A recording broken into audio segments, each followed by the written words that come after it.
the hell out of here, and the word that was spoken up forth to come, which is the kingdom, the everlasting kingdom, will be established here on God's green earth. Thus saith the Lord. Thus saith the Lord. Go on, brother. Got a question? Not a question, Yeah, but go on, just brother. something I saw. I was watching some videos from Apostle Gabar last night, and he done some videos going into when 9/11 the World Trade Centers fell. The smoke came up, and there were different people saw different manifestations of the demons. Yeah. You also showed a picture of what looked like Yahawashi sitting on a throne, and you could see like the sort of face shape, the beard shape, the afro shape, and it looked like he was sitting on a throne in the smoke. And you were saying that this is the Most High revealing Himself, and this is exactly what's happened, because with each passing day, we're seeing more chariots, we're seeing more prophecies come to pass. The Lord's really showing Himself now in these times. That's what I wanted to say. Yeah, and He is. He is showing Himself. Why would the Lord show Himself now more so than ever before? Because we're getting ready to see the absolute end, the crashing end of the so-called white man and his rulership. You know, so yeah, we're miserable as all hell, but guess what, brothers, man? There's always a flip side to every coin. And we're gonna be living good this time now, you know. And this time, when we get into the rulership, we won't come out of the rulership because we're gonna be humbled. We're always gonna remain humble. Wow. Because the new the new covenant is going to be within us. So instead of us instead of us being proud against the Most High, we're going to be humbled against the Most High, and that's what's going to keep us in order. You know, because that's why we came so. Like, if you really look at the history of Israel, we was on a high level, man. We was up there with Solomon, doing good with Solomon, King David. Which King David, he basically furthered the kingdom of Solomon, that there was peace, because he was fighting so many nations and put their asses to death. And then when Solomon came on the scene, it was peace. And that was a beautiful kingdom. All of the other nations respected his rule because of how righteous he was. And his wisdom, he was the wisest out of all people during his time. But that kingdom is going to come back all over again. And we're going to take on board the wisdom of Solomon, which we all know, you know, through the spirit and power of Yahawashi, that Solomon is Yahawashi coming back. And the same wisdom that he had, he's going to come within the kingdom. So much so that even the other nations, they're going to be like, yo, let's follow these people. If you can, I'll give you Deuteronomy 4. Well, you know, read what you got first. Let's get that out. Yeah, because you were talking about Yahawashi and his Sidon. What does Sidon mean? Peace. Yeah. So Genesis 49 and 8. Judah, thou art he whom thy brethren shall praise. Thy hand shall be in the neck of thy enemies. So what verse is this? This is Genesis 49 and 8. Yeah, okay. Thy father's children shall bow down before thee. Judah is a lion's whelp. Yeah. From the prey, my son, that are gone up. He stooped down. He counts as a lion, as an old lion. Who shall rouse him up? Who shall rouse him up? The scepter shall not depart from Judah. Yeah, because Yahawashi, he's going to exalt himself. He's going to exalt his people. And you have the tribe of Judah. The tribe of Judah is going to be, you know, the tribe that's going to be exalted in the kingdom as well. But when you look at all of the Israelites are going to be exalted. All right? They're all going to be, all of the other nations are going to know that these are the sons of God. Eventually, because right now, the Lord, what he's done to us because of a reason. So that eventually, yes, because we've sinned, that was because of why we're here. But ultimately, so that the Lord can show what he has, what he has in store, what he's made out of, how he can turn a man of being nothing and setting him amongst princes. That's why the Lord brought us so low. All right? Because the Lord wants to show the world that he runs everything. And eventually all of the nations are going to know why we went down so low. They're going to know why. Because of our sins. Not because they were wiser than us or they were better than us. No, it's because we sinned against the Most High. Go on, brother. So that's going to wipe away all of the pride, the spirit of pride from off all of these other nations, including Esau. Go on. The scepter shall not depart from Judah, nor a lawgiver from between his feet. Yeah. Until Shiloh comes. Until Shiloh comes, which means peace, if I'm correct, right? Yeah, Shiloh. That's why we say Shiloh. Shalom. Because the man of peace will bring peace again, but he has to go to war first. He has to conquer. Just like how Joshua conquered the Canaanites and his men that was behind him to get the land of Israel. Yahawashi has to conquer again so that he can set forth his kingdom up. Yeah, that's how it's going down. Because see, people like to say, well, war is not the answer, right? Which goes back to that one song that the Temptations made. War is not the answer, you know? But sometimes war is the answer, man. That's how the so-called white man became as great as he became, by bringing forth war. That's what these world wars were all about, man. And them conquering the tribes of the United States. The tribe of Reuben was conquered, and also the tribe of Gad was conquered.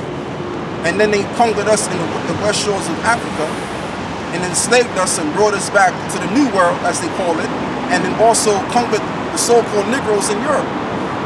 So they went to war. Esau went to war with the saints to set up his kingdom. So that's how we're going to get our kingdom set up. It's going to be by war, spearheaded by the Messiah.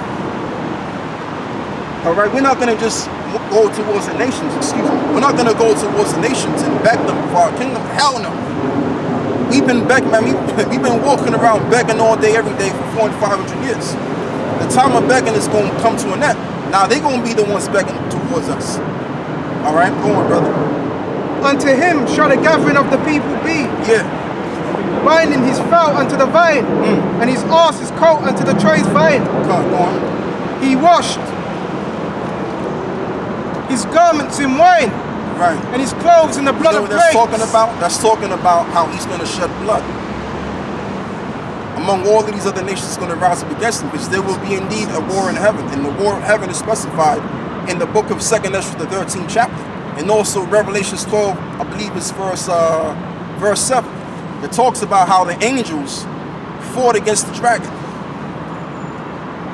So the angels of the dragon is referring to the aircraft carriers, the aircrafts, and all of those men that will rise up against the Lord. That's going to fight the Lord in that time. That's why Ronald Reagan gave a speech, I believe it was in 1987. And I believe he was in the UN conference. I could be wrong, but he was in some sort of a conference. And he made a statement saying, in due time, we would have to put aside our differences and realize that we have all a common enemy. In other words, the common enemy is the aliens that they call. Because eventually, in due time, these nations would have to, they're going to want to fight against the Lord. But let's just deal with the angels of the dragon, meaning the angels of Esau. The EU. Go on, brother, you got something to say. Oh yeah, so this is Psalm 75 verse 6. It says, for promotion cometh not, neither from the east, nor from the west, or from the south, but the Most High is the judge. He putteth down one and setteth up another. Absolutely. For in the hand of Yahawah there is a cup, and the wine is red. And the wine is red. Go on. It is full of mixture, and he poureth out the same. But the dregs thereof, all the wicked of the earth shall wring them out and drink them. So they're going to drink of that cup. What is that cup? The cup of the curses that we have to drink. Deuteronomy, the 30th chapter. All of the curses that came upon thee shall come upon your enemies. And that's why they're homeless right now as it stands. They're not living as good as they used to live. And really what it is, they're not under the curses completely, but they're gradually pretty much experiencing the curses. But the full brunt of the curse is going to pretty much be upon them when the kingdom is set up, because they're going to be getting their ass slashed out, and we're going to be the new crackers, and they're going to be the new niggas. Appreciate that. Go on, brother. Isaiah 30 and 20 says, and though the Lord gave you the bread of adversity and the waters of affliction, yet shall not thy teachers be removed unto the corner anymore. And it's been declared who the teachers are. We're all over the YouTube, and we're here live and direct as well. People see us, people know of us. People, you got certain drinks that will walk past you and say, "Oh yeah, I know you, brother. Such and such. You teach where, over there, over here." So the eyes of many are seeing the teachers. But thine ears shall see thy teachers, but thine eyes shall see thy teachers. Last one. And thine ears shall hear a word behind thee saying, this is the way, walk in it, walk ye in it. When ye turn to the right hand and when you turn to the left. Exactly. So the real teachers of the Lord, the Messiah included, are here, are sent forth and being seen to declare his word from the four corners of the planet. So we're known. we're known. And this is why the Israelites are gaining fame, because we basically put ourselves out in Front Street to declare his word. Go on, brother. You know? Right, this is Romans 12. I beseech you therefore, brethren, by the mercies of the Most High, that you present your bodies a living sacrifice. That's another reason why we're being saved, because we're presenting ourselves as a living sacrifice. We're giving forth the sacrifices of the Lord, and that's going to benefit us when the Messiah returns, and Lord willing, we'll be saved, because we put the sacrifice in. So, and it's like everything in life. I mean, if you want to buy something, you got to sacrifice your money to buy that thing, depending on how much it's worth. But this truth, in order for us to get into the kingdom, what do we have to sacrifice, brothers? Our life. And one more thing, so like and time. It's And time time. you can't get back. Can't. So all the time you put into this truth, it really does matter. That's what it's about to say. Yeah. Can I say something? Yeah. Anybody who reads like they've got a lot of these business books how to how to become successful in Esau's empire. They always say time is a commodity. So basically, like when you're working for a company, you got like a lot of people just go to a job and just do a job, but really you've got to think about, am I getting the right return for the investment of my time? So like Kawab said, time is very precious. So I just want to add that. And that's why the Lord really, because the Lord could have came soon. The Lord could have came and gather us out of here real soon, but he did it. He prolonged the time so that the elect can be sealed with his word. And once the elect have been sealed with his word, then the angels of war are going to pretty much perform what they have to perform in terms of their duty is concerned, which is to bring about the winds of destruction.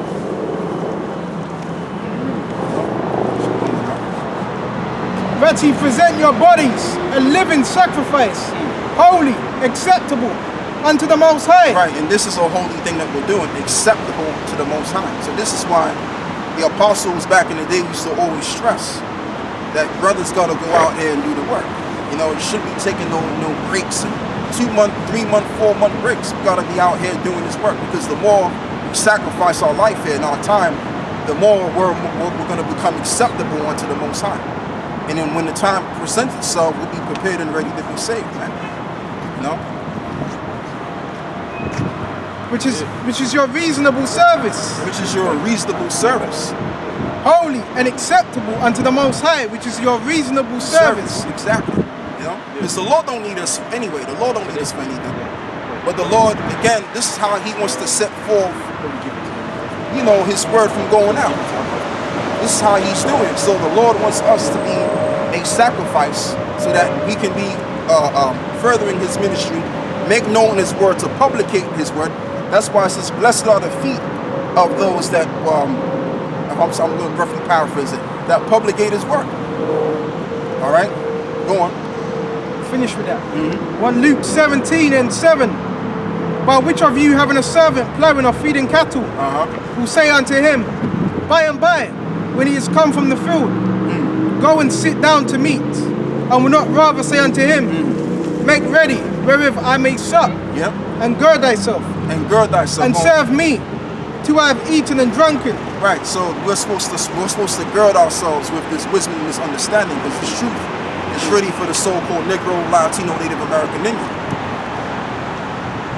You know, this truth is for us. This truth was never really meant for the whole world to receive. It was only meant for us to receive. And the us that I'm talking about is the elect, of the elect nation of Israel. That's why the scripture says, I will stir your minds, I will stir your pure minds by way of remembrance, because he once knew this before. So in order for us to continue on where we left off at, we have to be brought back to this understanding. And with that being the case, let's read this again. But which of you having a servant plowing or feeding cattle will say unto him, by and by, when he is come from the field, go and sit down to meat, and will not rather say unto him, make ready wherewith I may sup. Right, make ready wherein I sup, if I'm correct, right? Where I may sup. Where I may sup, go on. And gird thyself. And gird thyself. And serve me till I have eaten and drunken. Yeah, because really, when you read, Matthew 25, right? No, it's not Matthew 25. That's I'm talking about the one you know where the supper, where it talks about the supper. I think it's in Luke 20. I think it's in Luke 24, 14. It's Luke 14. The marriage feast. The marriage feast, yeah. The ones who are bidden. You're bidding for the marriage, yeah, come. You want that? Well, there's a couple of verses I want the brother to read on that. Something like that. But no, just read what you got. You probably get it. Luke 17 and 8. Till I have eaten and drunken, and afterward thou shalt eat and drink. Doth he thank that servant because he did the things which are commanded of him? Right. I trow not. So Go.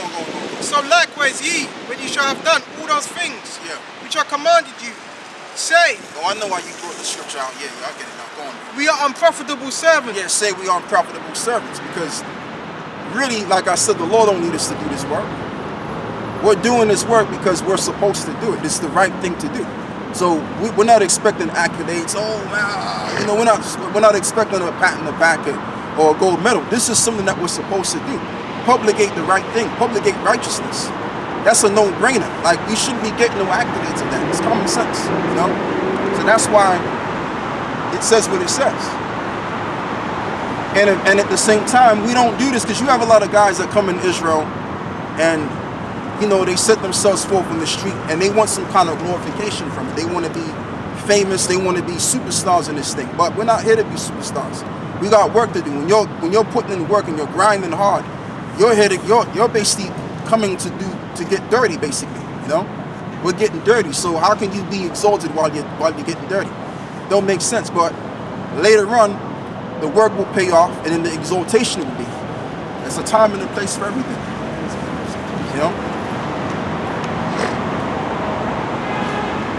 Like, for example, if you look at the IURC church, they got these fabulous looking garments. Like, you got brothers that got decent garments and everything like that, but they're overly making themselves look too flashy.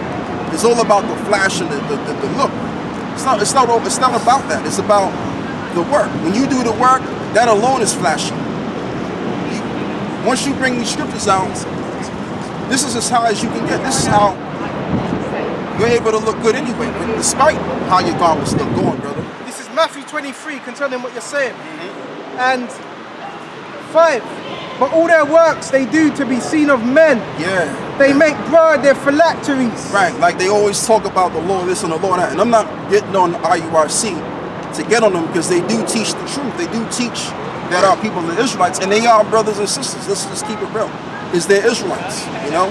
But at the same time, the way that they're doing it is in the wrong fashion. We're supposed to do this thing because, for one, we fear the Lord, and for one, we want to get into the kingdom because we know that we're in shit right now. And we want the Lord to have mercy on us. It ain't really about the look, man, and the flashy projection. Go on, brother. And enlarge the borders of their garments. Right, enlarge the borders of their garments. Oh, look, see, look at my fringe. See, I keep the law, you know? Go on, bro. And love the uppermost rooms at the feasts, and the chief seats in the synagogues, and greetings in the markets, and to be called of men, Rabbi, Rabbi. Right, elder. Like for example, you have Nathaniel 7. He's picking up himself and calling himself bishop or elder. You know, like if you're an elder, you're an elder. Doesn't really matter at the end of the day, because you could be an elder, but you may not very well be in this thing for too long. You may just be in this thing for a while, and you leave the whole entire truth.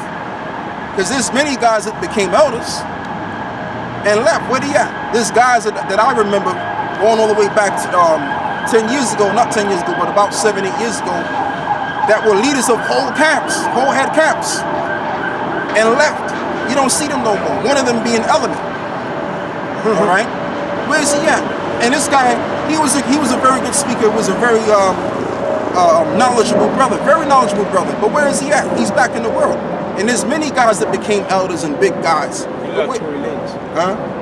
Yeah, something like that. Something like that. So I mean, yeah, he was good, but he's back in the world. So regardless whether you're an elder or whoever you are still a servant. We're still under this. What is it, man? The requirements. You know. So whether you're a brother that's in the least rank or the high rank, it doesn't matter. Are you of the elect? That's what matters. Go on, brother. Verse 11, but he that is greatest among you shall be your servant. Right. And whosoever shall exalt himself shall be abased. Right. And he shall humble himself shall be exalted. Yeah, it's not about being exalted, man. It's not about that. Because when Yahawashi bowed himself to the disciples and washed their feet, he was shown what you're supposed to be. He's the begotten heritage, he's the begotten spirit. Yeah? But even yet, what he decided to do, he bowed himself to signify the greater you are, the more humble you become. Yeah, got a picture. Go on, brother. Psalms 105 and 7 says, sent a man before them, even Joseph, who was sold for a servant, whose feet they hurt with fetters. He was laid in iron, until the time that his word came, the word of the Lord tried him. The king sent and loosened him, even the ruler of the people let him go free. He made him lord of his house, the ruler of all his substance, to bind the princes at his pleasure and teach the senators wisdom. Yeah, so break it down. You mentioned about he had to go through. He was humbled. The word tried him. The word in Egypt he was tried, sold as a slave. So he was humiliated, but then in the end result he was exalted. So this is and that's funny because all of us brothers, we all have a unique issue that we all have, but that's to keep us, level on. Like Paul said, he had a thorn in his flesh. Because Paul was a great prophet. He was all over the place, man. He was causing problems. I mean, he's a very energetic man, as I can assume, as I visualize Paul. So just imagine if he didn't have that thorn, he didn't have that problem. He would have been too high octane, he would have been too proud. So what the Lord does to you, the Lord gives you something that will basically hurt you, right? To keep you level. And we hate it, but that's just what it is, man. That's what we have to deal with, because eventually the issue that you got can very well lead you to your salvation. It's hard to look at it like that, but yeah, that's what it is. You got some more on that? all right. We usually read this, so I'm just going to read it.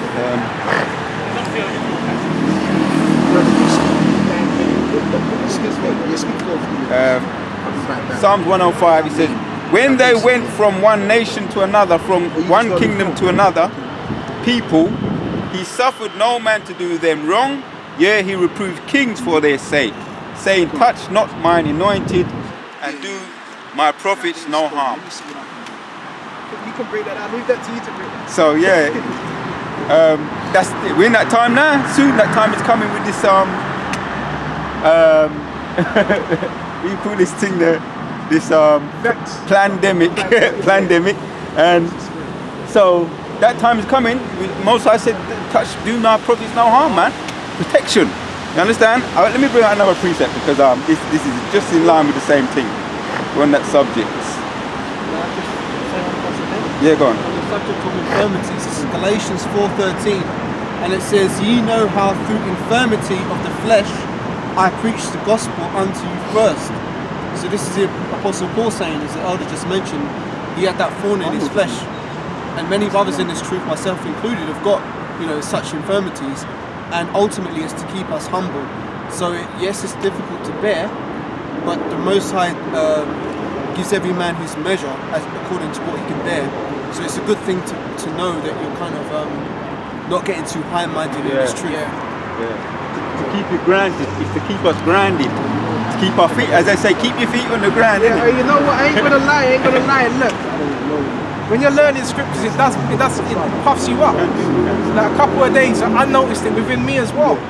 And last week, when that brother came and he said, "Look, we're fighting against demons. Brothers get puffed up, but it's always." I equate that to myself, so that was him letting me know. So yeah, I acknowledge it. I need to simmer down, stay calm, and fight that pride, because it's wicked. It's wicked, but it does come up. But I'm trying to fight it to the best of my ability. Thank you for being honest, brother. Thank you for being honest, dear.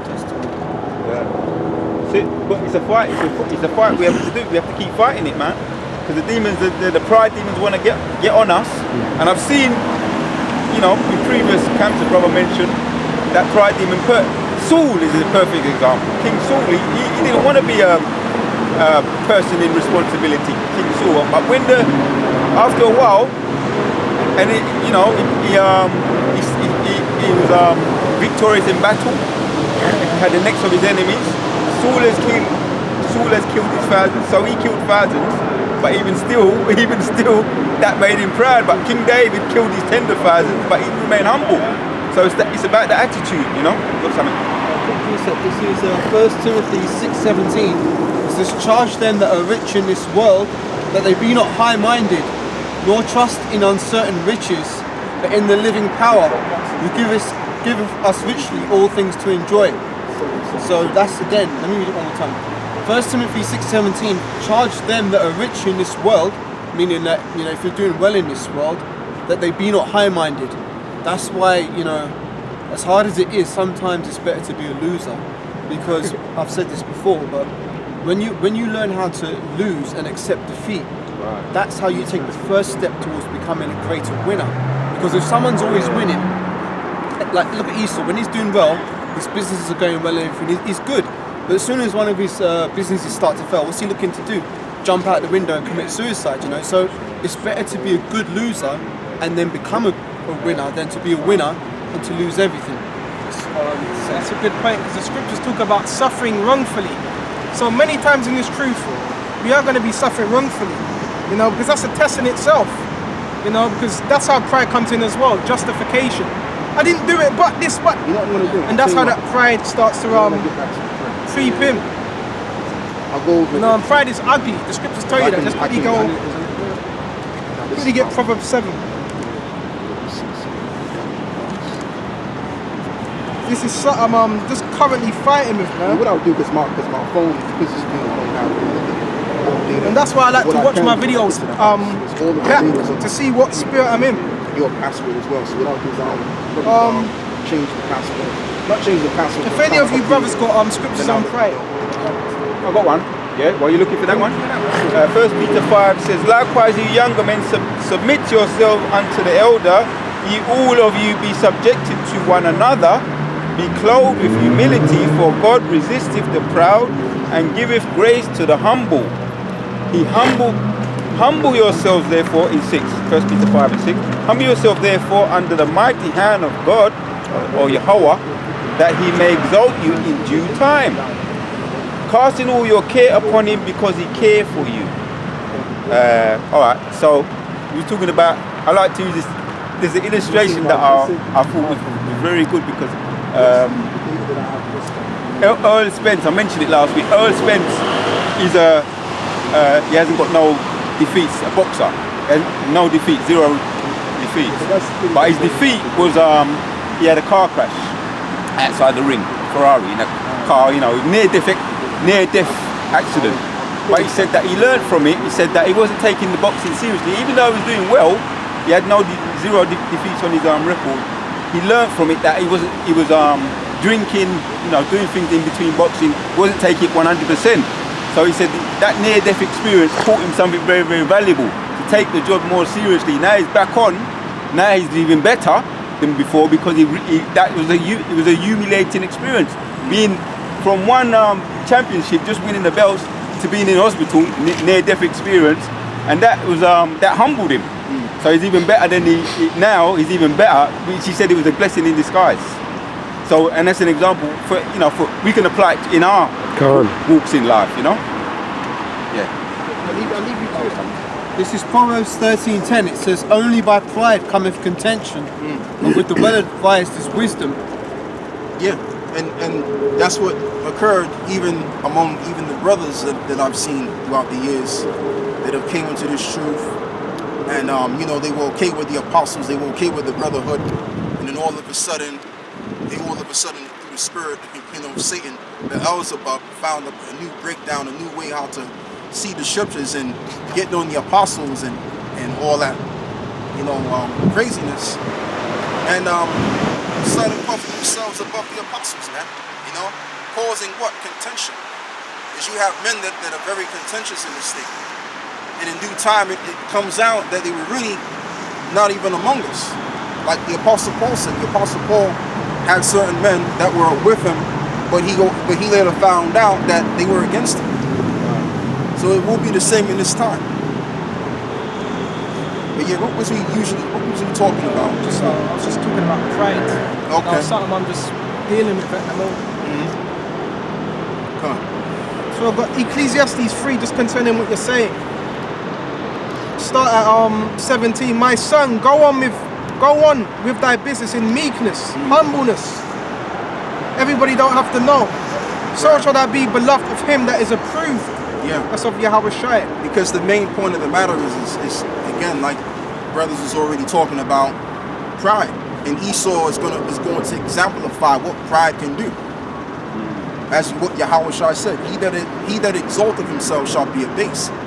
And remember, Esau is trying to be the Most High now with this technology. So just imagine how low he's going to come down. He's going to come down on a base level. Okay, and I'm talking about the whole nation. The whole nation will be on a base level to the point, as the Bible describes him to be in his future, where the nations are going to narrowly look upon him and say to themselves, "Is this the man that made the earth to tremble?" Because Esau's going to look so just disgraceful and terrible that we have to tell these nations and even our people that are born after us that this is the nation that ruled before. All right, we have to convince all of the world that this was the nation that did all of this nastiness prior. You understand? So the Most High is making an example out of Esau with this pride, man. Go on. The greater thou art, the more humble thyself. Right, the greater thou art, the more humble thyself. So remember, brothers, in the kingdom of heaven, we're going to exemplify what it means to be humble, man. We're going to keep the commandments of God. We're not going to be prideful and boastful against the Most High, going about to establish ourselves, being carried away under every wind of doctrine like we did. That's going to be out. You know what I mean? And you're not going to have one brother or Israelite saying, "This is another way of seeing the scriptures better. You know, there's a new law that came to my mind, and I have a new vision." That's not going to happen. In our world, it's going to be strictly the commandments. It's not going to be no Islam. It's not going to be no differences of Christianity. It's going to be one thing. Somebody get Ephesians 4. Ephesians the 4th chapter. Yeah. You know where it says, you got something what I'm saying now? Yeah. I'll go on, brother. This is Psalms 144 verse 11. Rid me and deliver me from the hand of strange children. Right, deliver me from the hand of strange children. Who is the strange children? Esau, which is the so-called white people today. Their biblical name is the Edomites. So we're under them because of our wrongdoing, because of what we did. This is why we are the least respected in this world. So eventually, and we know that the wicked is going to crush us eventually. Pursuant to Revelations 12 and 12. Before the one world system is set up. All right? And we're going to be delivered from strange children, as David is going to expound on. Go on. It says, whose mouth speaketh vanity, and their right hand is the right hand of falsehood. Right, and their right hand is the right hand of falsehood. So the powers that be of this world, they're all nothing more than liars. Beginning with the prime minister and all the way up to the people he serves. They all have an agenda. They tell you one thing on TV, on television, but there's another agenda at large working. And the real agenda at large working is to have full control over the masses of the people under this one world system. All right, and ultimately get rid of the so-called black people, Latino, Native American people. That's the one thing they want to do, because we represent we are the